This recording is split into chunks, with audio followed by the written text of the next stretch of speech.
समझने जा रहे हैं कि अगर किसी डाइपोल को हम यूनिफॉर्म इलेक्ट्रिक फील्ड के अंदर हम प्लेस करते हैं, किसी डाइपोल को, आप जानते हैं डाइपोल क्या होता है, दो चार्ज होता है, ठीक है, दो अपोजिट चार्ज होता है।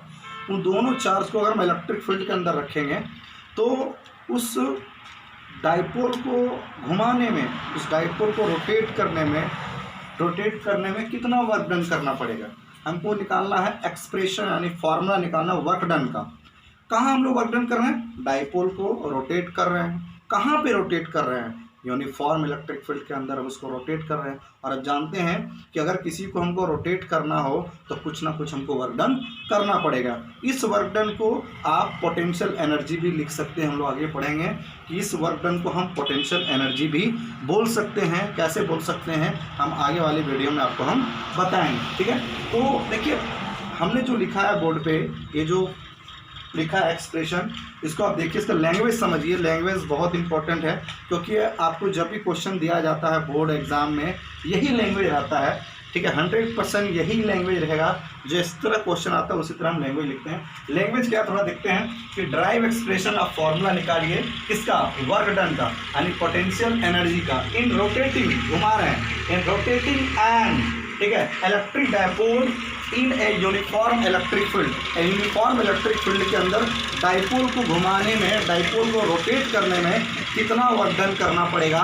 और अब जानते हैं कि वर्क डन का फॉर्मूला होता है, और आपको वर्क अगर हम लोग करते हैं उसका फॉर्मूला होता है force into displacement. Work done का फॉर्मूला क्या होता है, फोर्स इनटू डिस्प्लेसमेंट। लेकिन ध्यान देने वाली बात यहाँ ये है कि चूंकि हम यहाँ पे जो वर्क कर रहे हैं वो वर्क कैसा है, हम बॉडी को, हम डाइपोल को यानी बॉडी को आगे लेके नहीं जा रहे हैं। अगर हम बॉडी को आगे लेके जाते तो हम लिखते हैं फोर्स इनटू डिस्प्लेसमेंट, क्योंकि बॉडी को अगर हम लीनियर मोशन देंगे तो लीनियर मोशन के लिए कौन जिम्मेदार होता है, फोर्स। लेकिन यहाँ पे बॉडी को हम घुमाना चाहते हैं, बॉडी घूम रहा है, डाइपोल घूम रहा है, तो घुमाने के लिए कौन रिस्पॉन्सिबल है, टॉर्क। मतलब जहाँ पे हम फोर्स बोल रहे हैं वहाँ पे कौन लगेगा, टॉर्क। यानी फोर्स इनटू डिस्प्लेसमेंट के जगह हम फॉर्मूला लगाएंगे टॉर्क इनटू डिस्प्लेसमेंट। कौन सा डिस्प्लेसमेंट, एंगुलर डिस्प्लेसमेंट, क्योंकि डिस्प्लेसमेंट घूम रहा है, यहाँ डाइपोल घूम रहा है, तो लीनियर डिस्प्लेसमेंट नहीं होगा, क्या होगा, एंगुलर डिस्प्लेसमेंट होगा, एंगुलर डिस्प्लेसमेंट होगा। और फोर्स नहीं होगा, कौन होगा, टॉर्क होगा, क्योंकि टॉर्क ही बॉडी को रोटेट करता है। देखते हैं, अब देखिए डाइपोल को हमने कहाँ रखा है, यूनिफॉर्म इलेक्ट्रिक फील्ड के अंदर रखा है। तो हम जानते हैं ये यूनिफॉर्म इलेक्ट्रिक फील्ड है, हम लोग पढ़ चुके हैं। ये पैरेलल लाइन से हम क्या दिखाते हैं, यूनिफॉर्म इलेक्ट्रिक फील्ड को दिखाते हैं। ये यूनिफॉर्म इलेक्ट्रिक फील्ड है जिसका मैग्नीट्यूड कितना है, ई है, ठीक है, डायरेक्शन भी शो कर दिए, ई वेक्टर। अब देखिए हमने डाइपोल रखा है, यहाँ पे हमने क्या रखा, डाइपोल रखा, ठीक है। यूनिफॉर्म इलेक्ट्रिक फील्ड का मतलब क्या होता है, हर एक जगह इलेक्ट्रिक फील्ड का वैल्यू सेम है, इलेक्ट्रिक फील्ड का डायरेक्शन सेम है, उसका मैग्नीट्यूड सेम है। अब देखिए हमने यहाँ रखा नेगेटिव चार्ज और यहाँ रख दिया हमने पॉजिटिव चार्ज, ठीक है। अच्छा हम ये डिस्टेंस कितना होता है, ये डिस्टेंस होता है 12, डाइपोल का लेंथ कितना होता है 12। अच्छा इसका डाइपोल मोमेंट किधर होगा, नेगेटिव से लेकर पॉजिटिव चार्ज की ओर, नेगेटिव से लेकर पॉजिटिव चार्ज की ओर डाइपोल मोमेंट होगा, मतलब p का वैल्यू होगा। अब देखिए यहाँ ध्यान देने वाली बात है कि डाइपोल को हम इंक्लाइंड क्यों रखे हैं। इंक्लाइंड हम इसलिए रखे हैं क्योंकि इंडिकेट करता है कि इस डाइपोल पे टॉर्क लग रहा है, और टॉर्क लगने की वजह से ये डाइपोल मान लिया जाए, ये डाइपोल ऐसे मूव कर रहा है, ठीक है। डाइपोल ऐसे क्या मूव कर रहा है, ठीक है। तो हमने क्या कंसीडर किया, हमने कंसीडर किया कि let an electric dipole is placed in an uniform electric field of magnitude of charge q, ठीक है, with angle of theta, with angle कितना, थीटा। और तो इसका इनिशियल एंगल कितना है, थीटा। इलेक्ट्रिक फील्ड के साथ थीटा एंगल पर हमने डाइपोल को प्लेस्ड कर दिया, ठीक है। इसको हम थीटा 1 भी लिख सकते हैं, थीटा 1 एंगल पे। अब हमने क्या किया, डाइपोल पे अगर टॉर्क लगा तो ये डाइपोल रोटेट करेगा, तो डाइपोल के जब रोटेट करेगा तो ये डाइपोल इस तरह मूव करेगा, इस तरह से, तो ये पॉजिटिव चार्ज यहाँ आ जाएगा और ये नेगेटिव चार्ज यहाँ आ जाएगा। तो देखिए ये, अब देखिए तो यहाँ से अब यहाँ से इसका जो एंगल होगा, यहाँ से इसका जब एंगल होगा, यहाँ से जो इसका एंगल होगा, ये पॉजिटिव और ये नेगेटिव चार्ज, ये पॉजिटिव चार्ज, अब ये एंगल कितना होगा, अब ये एंगल होगा, ठीक है, थीटा 2। एंगल कितना होगा, थीटा 2। इनिशियल एंगल कितना है, थीटा 1, और फाइनल एंगल कितना है, थीटा 2 है। अब देखिए ये रोटेट हो रहा है, क्यों रोटेट हो रहा है? क्योंकि यहाँ पे टॉर्क लग रहा है। अच्छा टॉर्क कैसे लगता है? अच्छा इस पर फोर्स कितना लगेगा? प्लस क्यू ई, पिछले वीडियो में बता चुके हैं। इधर फोर्स कितना लगेगा? क्यू ई, ठीक है, पॉजिटिव चार्ज पर इलेक्ट्रिक फील्ड के तरफ और नेगेटिव चार्ज पर इलेक्ट्रिक फील्ड के अपोजिट। तो जितना फोर्स आगे लग रहा है उतना फोर्स, जितना फोर्स इधर लग रहा है उतना फोर्स इधर लग रहा है, तो नेट फोर्स कितना होगा? 0। और जब नेट फोर्स यानी टोटल फोर्स 0 होगा तो क्या लगता है? टॉर्क लगता है, ठीक है, क्या लगता है? टॉर्क, ठीक है। अब देखिए तो यहाँ पर बॉडी यानी डाइपोल घूम रहा है, डाइपोल अगर घूम रहा है, डाइपोल अगर घूम रहा है तो यहाँ पर हम वर्क किसके द्वारा कर रहे हैं? टॉर्क के द्वारा कर रहे हैं। अब देखिए नाउ यहाँ पे now work done in rotating the dipole, ठीक है, rotating the dipole in a uniform electric field, हम वर्क डन निकाल रहे हैं, ठीक है। अच्छा हम वर्क डन कितना, पहले हम थोड़ा सा वर्क करेंगे, ठीक है, कितना? DW पहले निकालेंगे। तो DW वर्क डन का फॉर्मूला क्या होता है? Force into displacement. आपको हम शुरू बता दिए, फोर्स नहीं वो क्या होगा? टॉर्क होगा। तो फॉर्मूला क्या होगा? Torque into displacement, torque into displacement होगा, ठीक है। DW टॉर्क कौन है? टाउ, और डिस्प्लेसमेंट कौन है? D theta. क्यों डी थीटा? क्योंकि हम देखिए अगर वर्क DW है तो डिस्प्लेसमेंट कितना होगा? डी थीटा होगा, ठीक है। डी थीटा कैसे कि हमने स्टार्ट कहाँ किया? θ1 से कहाँ तक? θ2 तक। तो यहाँ θ1 से θ2 तक जो चेंजिंग है वो वेरी स्मॉल चेंजिंग है, उसको हम क्या लिखेंगे? D theta. यानी ये क्या शो कर रहा है? ये शो कर रहा है डिस्प्लेसमेंट, और इसी को हम क्या लिखे हैं? D theta. θ1 से θ2, θ1 से θ2 कितना डिस्प्लेसमेंट है? D theta. अब देखिए DW work done, DW torque का फॉर्मूला हम जानते हैं, कितना जानते हैं? P sin theta into D theta. अच्छा ये कितना वर्क डन निकला? Small work done.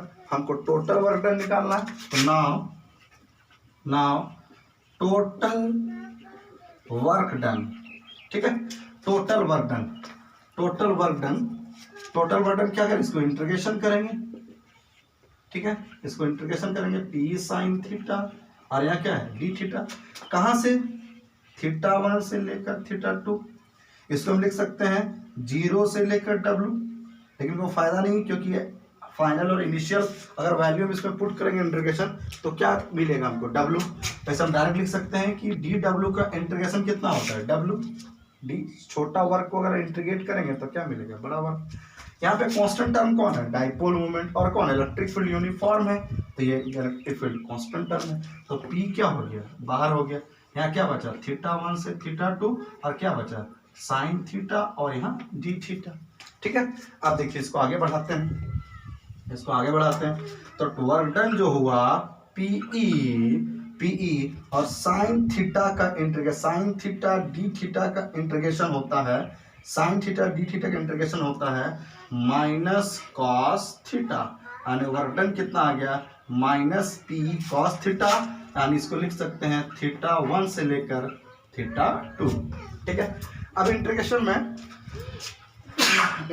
हम लोग पढ़े हैं फाइनल माइनस इनिशियल, ठीक है, फाइनल माइनस इनिशियल, यानी P इसको हम अगर बाहर कर दें तो क्या आएगा? माइनस PE, ठीक है, कॉस फाइनल कौन है?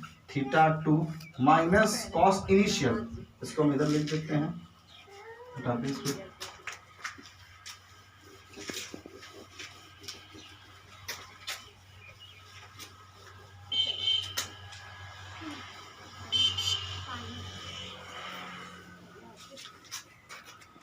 टोटल वर्क डन निकला कितना?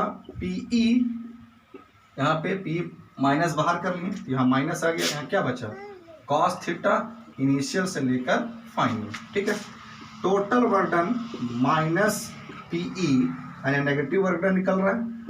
फाइनल तो क्या होगा? कॉस और थीटा की जगह क्या आएगा? थीटा फाइनल माइनस इनिशियल θ2 और यहाँ क्या आएगा? कॉस θ1, ठीक है। इतना वर्क डन आया। अगर हम किसी डाइपोल को यूनिफॉर्म इलेक्ट्रिक फील्ड के अंदर घुमाते हैं तो कितना वर्क डन करना पड़ता है? Minus PE cos θ2 minus cos θ1, यानी नेगेटिव वर्क डन हमको मिलेगा, ठीक है। अब देखिए अगर हम ये स्पेशल केस, अगर हम स्पेशल केस लेते हैं, ठीक है, स्पेशल केस में हम देखेंगे कि इफ अगर θ1 मेरा 90 हो और θ2 अगर थीटा हो, मतलब क्या कि एंगल कहाँ से हम डाइपोल को घुमा रहे हैं, 90 डिग्री से कहाँ तक घुमा रहे हैं, थीटा एंगल तक। थीटा एंगल तक मतलब थीटा का वैल्यू कुछ भी हो सकता है, 180 डिग्री, ठीक है, 270 डिग्री। हमने स्टार्ट कहाँ से किया, 90 डिग्री। अगर इसको और डिटेल हम पढ़ें तो थीटा 90 पर पोटेंशियल एनर्जी 0 होता है, ठीक है। थीटा 90 डिग्री पर पोटेंशियल एनर्जी कितना होता है, 0। उस पर हम नहीं जा रहे हैं, शॉर्ट फॉर्म है ताकि आपको समझ में आए। θ1 का वैल्यू कितना रखा है, 90। जहां से हम घुमाना स्टार्ट किए हैं वो कितना, 90 से कहां तक घुमा रहे हैं, थीटा तक। थीटा मतलब यहाँ कुछ भी वैल्यू होगा, 90 से यहाँ कुछ भी एंगल तक घुमाएंगे। अब देखिए तो वर्क डन कितना होगा, नेगेटिव वर्क डन हमको मिल रहा है, ठीक है, cos θ2, θ2 कितना है, थीटा, माइनस cos θ1, θ1 कितना है, 90, ठीक है। तो वर्क डन हमको मिला PE, ठीक है, cos थीटा और cos 90 कितना हुआ, 0, यानी वर्क डन हमको मिल गया -P cos थीटा। इसको हम लिख सकते हैं, इसको एक और तरीका लिख सकते हैं। अगर हम cos हटाते हैं तो क्या आता है, डॉट। अगर हम cos हटाएंगे तो क्या मिलेगा, बोलो, P डॉट E। क्या मिलेगा, P डॉट E। कैसे डॉट आ गया, अगर हम cos हटाएंगे तो क्या आएगा, डॉट, और ऊपर में वेक्टर आ जाएगा। cos हटाएंगे तो क्या आता है, डॉट आता है। हम लोग 11 में पढ़े हैं वेक्टर में, ठीक है। इसी को लिख सकते हैं दिस वर्क ठीक है, this work done is equivalent to the change in potential energy. ये जो वर्क निकला है ना, ये वर्क किसके बराबर होगा, पोटेंशियल एनर्जी के बराबर, यानी चेंज इन पोटेंशियल एनर्जी के बराबर। दिस वर्क डन, जो वर्क हमको मिला है, ये वर्क किसके बराबर होता है, चेंज इन पोटेंशियल एनर्जी के बराबर। हम आप पढ़े हम लोग 11 में कि जो एनर्जी होता है वो होता है कि एक्चुअल में वो वर्क होता है। जो हम वर्क करते हैं वो स्टोर होता है किसके फॉर्म में, एनर्जी के फॉर्म में। ये जो वर्क आया है ये वर्क स्टोर होगा, ये वर्क स्टोर होगा किसके टर्म में, स्टोर होगा चेंज इन पोटेंशियल एनर्जी के टर्म में। यानी this work done is equivalent to change in, ठीक है, change in potential, electric potential energy. Change in क्या, इलेक्ट्रिक पोटेंशियल एनर्जी। और इलेक्ट्रिक पोटेंशियल एनर्जी डिनोट करते हैं U से। यानी जो वर्क डन था वही चेंज इन पोटेंशियल एनर्जी है, और वही कितना है, -P डॉट E। अच्छा, इसको हम क्या लिख सकते हैं, delta U final minus delta U initial. Change in potential energy क्या लिखेंगे, फाइनल माइनस इनिशियल, ठीक है। तो कितना वर्क डन हमको करना पड़ा, -P डॉट E या P cos थीटा। कितना पोटेंशियल एनर्जी स्टोर हुआ, जितना हम वर्क करेंगे उतना पोटेंशियल एनर्जी स्टोर होगा, जितना हम वर्क करेंगे उतना पोटेंशियल एनर्जी स्टोर होगा। कितना हमने वर्क किया, -P डॉट E यानी -P cos थीटा। तो एनर्जी भी कितना स्टोर होगा, इतना ही एनर्जी स्टोर होगा। देखिए एनर्जी स्टोर हुआ -P डॉट E, ठीक है। तो एक डाइपोल को, इलेक्ट्रिक डाइपोल को, ठीक है, यूनिफॉर्म इलेक्ट्रिक फील्ड के अंदर रोटेट करने में कितना वर्क डन करना पड़ता है, हमको वर्क डन करना पड़ता है जितना उसका पोटेंशियल एनर्जी चेंज होता है, यानी कितना, -P डॉट E। अच्छा, कौन रोटेट कर रहा है, टॉर्क। इसलिए हमने फॉर्मूला क्या लगाया है, अगर हम वर्क डन निकाल रहे थे तो हमने फॉर्मूला लगाया टॉर्क इनटू डिस्प्लेसमेंट, ना कि फोर्स इनटू डिस्प्लेसमेंट। अगर लीनियर डिस्प्लेसमेंट डिस्प्लेसमेंट निकालते तो हम क्या लगाते, फोर्स। लेकिन यहाँ पर रोटेटिंग, इसलिए हम क्या लगाते, टॉर्क। Thank you.